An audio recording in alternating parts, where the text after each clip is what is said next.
Hello, I'm the art teacher, and this is the Art Teacher Studio by Low Budget Presentation. Today I'm going to show you how to make a picture using complementary colors. Complementary colors, if you're looking on a color wheel, and if you Google color wheel or use some other search engine to do the color wheel, you'll see all sorts of color wheels. It's how artists organize their colors in a circular fashion. But here, if you can look at close up, you can choose, let's say the rainbow starts with red, so you can go from red, orange, yellow, green, blue to violet. And indigo is somewhere in between blue and violet, what you might call blue-violet, but it's going to be a lot darker. So anyway, looking at this for complementary colors, all you have to think of is, if this is a little cul-de-sac where people have their houses in a little circle and there's a street that comes in, that's called a cul-de-sac. Some of you have lived on one before. If you go in there and if you choose one of the houses, like the yellow house, which neighbor lives across the street from you? So yellow across the street would be Violet's house. And if you choose the red house, what house would be across the street? That would be the green house. Now when it gets to the colors, they have two names.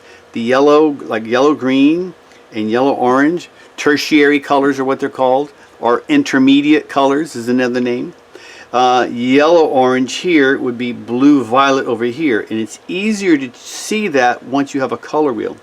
In any case, that's complementary colors, and there are some artists who have used complementary colors in their pictures, such as Edward Hopper.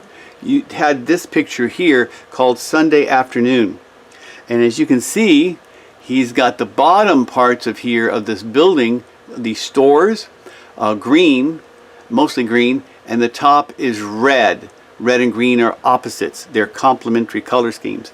This picture was done way back, probably in the 50s, and this is where store owners would have a store at the bottom, but they would live at the top.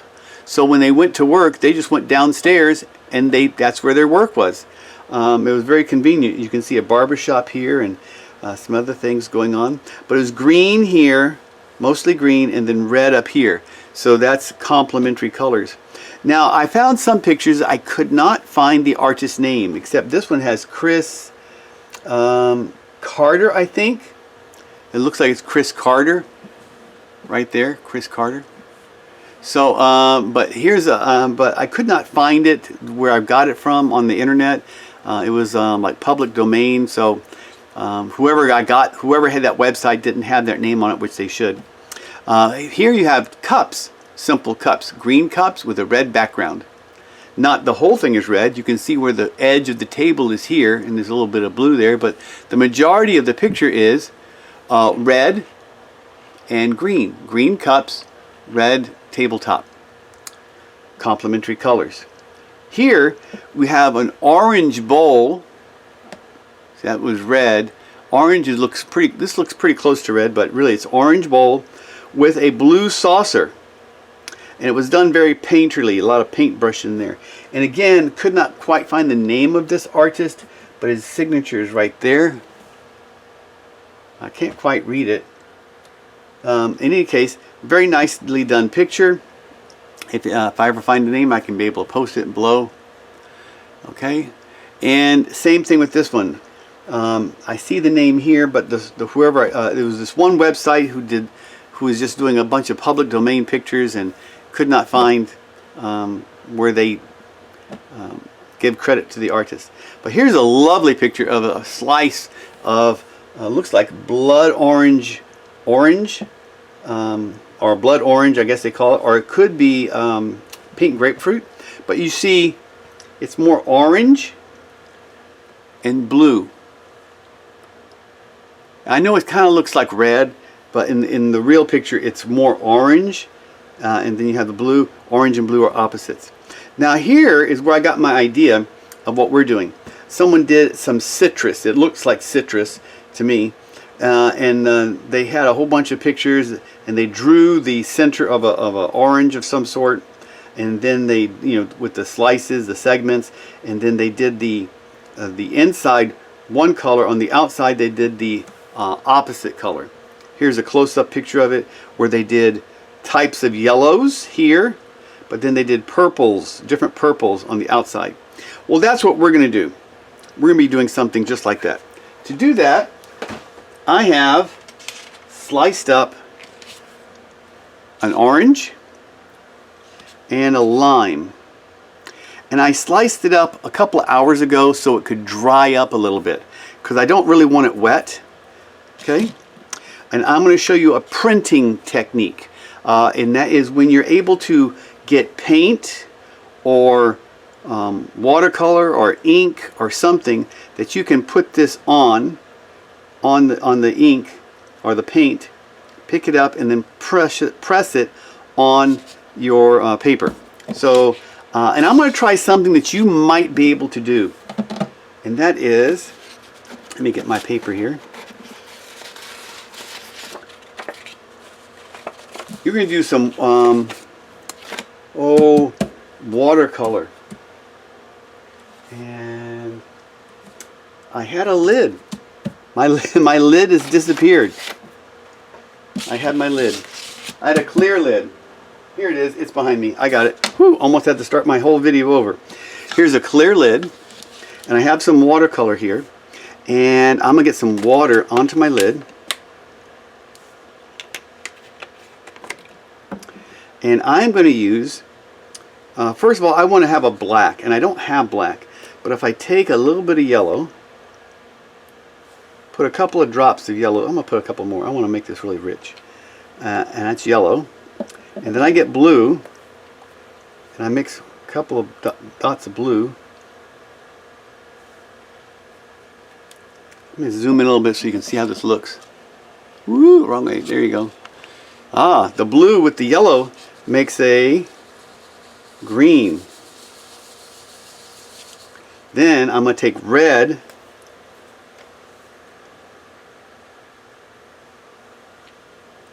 and when I stir this up, it's going to make it almost black. It's going to be very dark.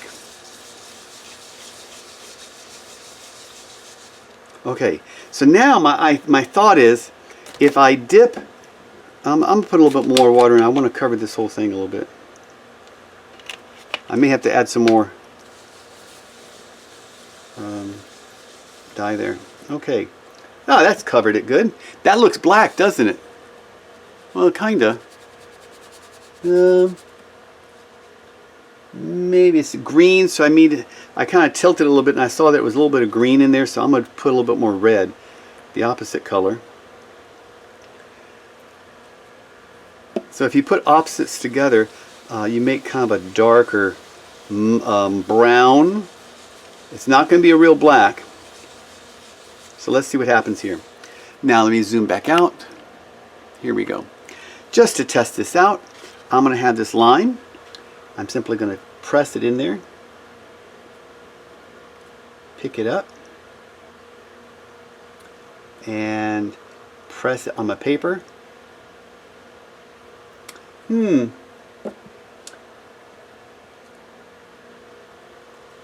Interesting.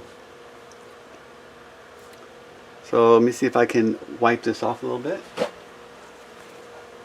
And let me see if I can dab this. I got kind of a brown color there, don't I?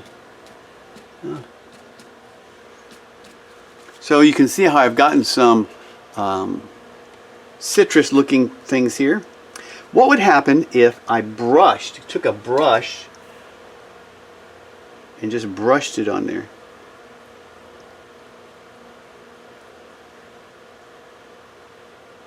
This is all experimenting, by the way. See how I just brushed it on there? Now this is food color. Turn this upside down, press it down on the paper, pick it up. I got this paper towel here. Still looks like there's a little bit too much on there, but that's a good start. How about if I don't put any more on and I just press it again? Interesting. One more time. Okay. You can see how it's getting lighter here. Now if you don't have food color, I mean, you could try this with watercolor, and I actually have some watercolor right here on the side. Let me move all this over to the side a little bit.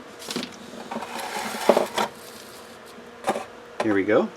And if I get a little black, now I'm using a tube, but if you don't have a tube, you can just get whatever black you want. And I get some water, stir that up. Now this is actually black. And if I do it with this lime,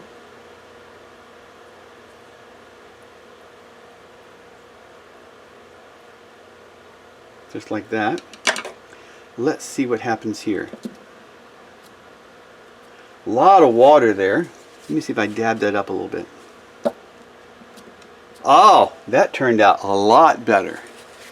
A lot better. So let's see if I took another piece of paper here. Now this is actually a card. Let's see if I can do one here. I press it down. Ooh, that's a good print. Let me do another one here. That's the second time. And a third time. Wow. So did you see how I did the watercolor on there? I did it here first. It was really wet. Then I did it here, and it was not as it started getting a little better. But look at these prints here. Those are some nice ones. Nice clear printing. Very nicely done. So you can do some printing that way with watercolor. You see how food color works. Food color doesn't work as good as watercolor, so if you have watercolor. Now, what happens if you happen to have markers? Let's say you have, I don't know whether this is going to work or not. Let's put this over here. I have some markers here. Let's try it with this one. Got another piece of paper here. Whoops, wrong one. I got a piece of paper here. What if I take this and I take a regular water-based marker?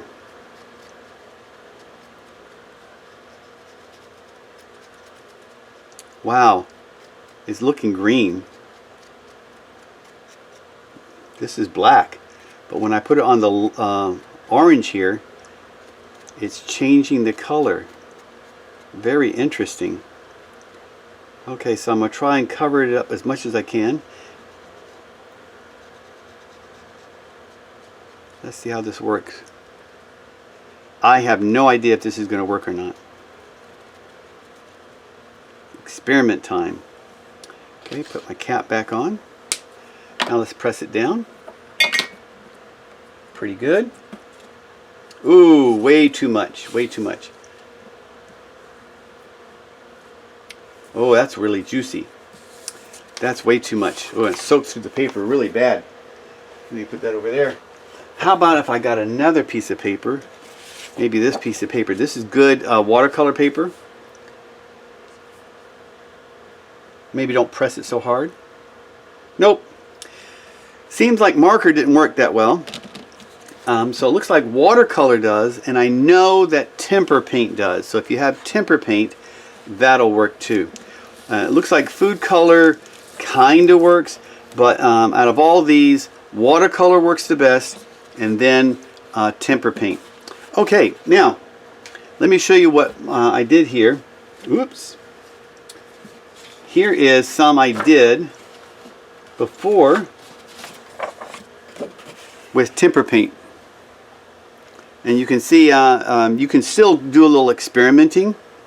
And what I did was I did this one here, and then I took a black pen and I started to trace over the segments I saw. Now I'm going to do a complementary color scheme with this. So let me zoom in a little closer. Complementary color schemes. So if I'm going to do this complementary color, what I'm going to do is I got to choose some colors, right? So how about if I choose these to be types of oranges. And let's see what kind of oranges I have here. This is kind of a golden yellow. So, but this is orange. It looks like that might be a red orange. It's kind of hard to tell with some of these. So if it's not quite a red orange, I can go back with orange to make it red orange. But how about if I do red orange here?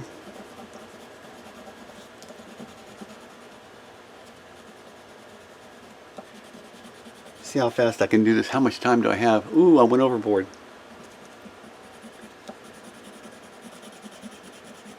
This is going to be a little long. Sorry about that.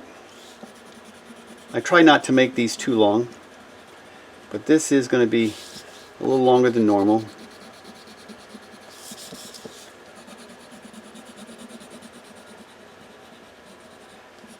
And if you're stuck with me this far, good on you.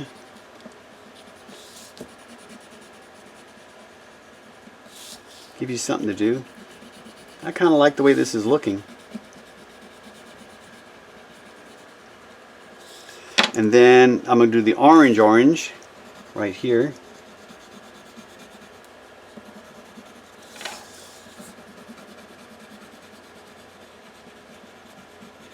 I'm trying to show you in real time how this actually would look if you were to do this. And this is actually hoping to show you the idea of complementary color schemes and how you would use it in a picture. You don't have to use just one of the orange colors. You can use a range of oranges. Like you can make your oranges lighter. Now I say orange, I'm using orange and blue actually, but you can change your colors so that they are a little bit lighter, a little bit darker. Now this one's going to be yellow, but I'm going to go back over this a little bit with the orange to make it more yellow orange, so that when I use the blue for the background, it will be more complementary colors.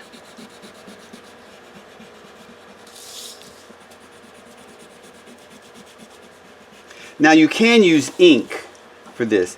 If you use permanent ink, like Indian ink, if you happen to have some, you can brush it on your fruit. Now I'm taking orange and I'm going back over this, and you can see how it's going to make it look a little more orange. There we go. And the extra black that's in there kind of adds to it. I'm taking the same orange and I'm going back over the red-orange color, but it wasn't quite orange enough. So I want to make it more on the orange side.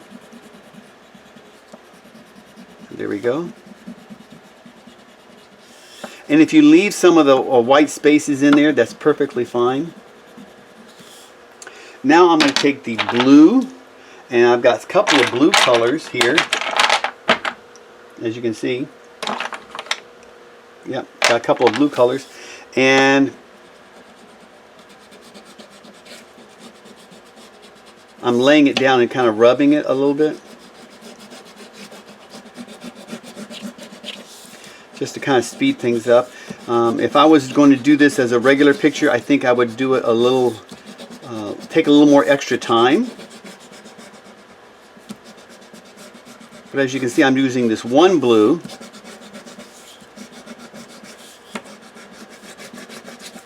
Then I'm going back over with another blue.